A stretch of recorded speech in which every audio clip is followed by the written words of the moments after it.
Halo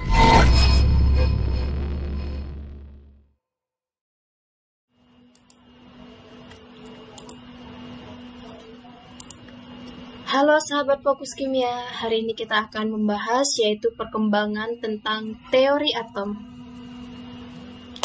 Jadi ada beberapa teori atom yaitu dikemukakan oleh beberapa ahli. Yang pertama kita kenal dengan teori atom Dalton. Jadi teori atom Dalton di sini tuh bentuk atom itu seperti bola pejal, ukurannya itu sangat kecil.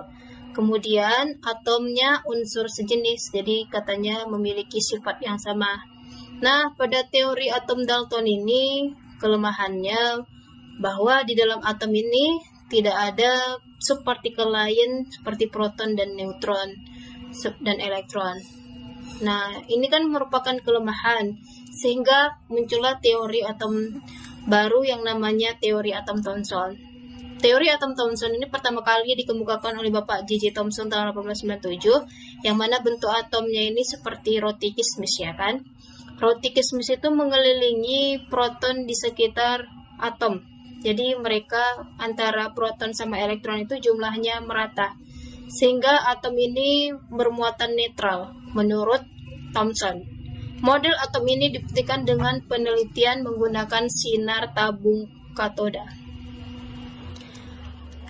Nah, karena susunan dari proton sama elektron di sini tidak merata, artinya kita tidak tahu posisi secara pasti antara proton dan elektron. Ini merupakan kelemahan, maka muncullah teori atom baru namanya teori atom Rutherford pada tahun 1991, yang mana inti atom itu katanya terdiri atas inti yang bermuatan positif dan dikelilingi oleh elektron-elektron yang bermuatan negatif.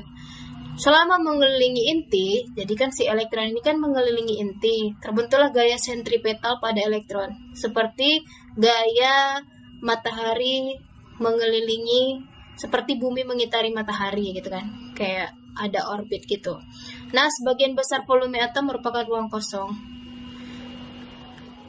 Nah, selanjutnya ternyata teori atom Rutherford ini memiliki beberapa kelemahan, karena tidak dapat menjelaskan kenapa elektron tidak bertabrakan dengan inti, maka muncullah teori atom baru yang namanya teori atom Bohr pada tahun 1913 yang dikemukakan oleh Bapak Niels Bohr, bahwa inti atom itu sebenarnya mengandung proton dan neutron. Elektron mengelilingi inti atom itu pada orbitnya. Nih ada lintasan elektron yang dinamakan dengan kulit-kulit. Jadi elektron ini dapat tereksitasi, artinya berpindah dari kulit satu ke kulit yang lain. Nah, kalau dia berpindah dari rendah ke tinggi, artinya dia menyerap energi. Namun kalau dia berpindah dari tinggi ke rendah, akan memancarkan energi. Kemudian, ternyata teori atom Bohr ini memiliki kelemahan lagi.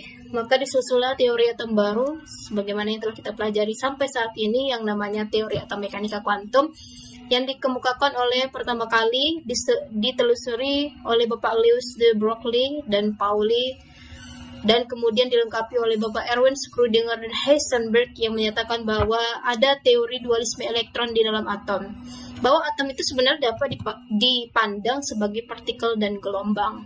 Jadi kedudukan elektron itu tidak dapat diketahui secara pasti. Yang boleh itu adalah kebolehjadian untuk mendapatkan elektron. Kebolehjadian itu yang dinamakan dengan orbital.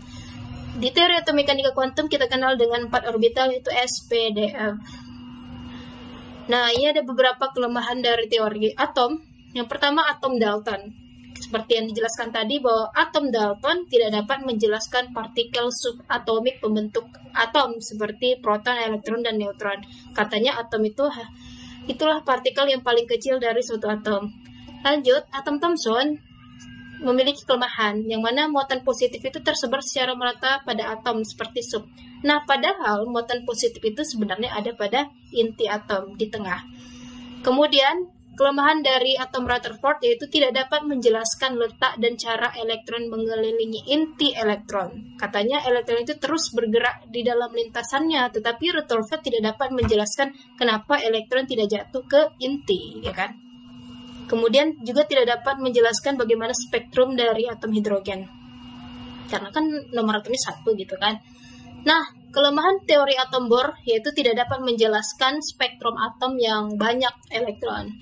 Seperti golongan B, teori atom Bohr tidak dapat menjelaskan bagaimana konfigurasi elektron dari golongan B. Oke, sekian hari ini.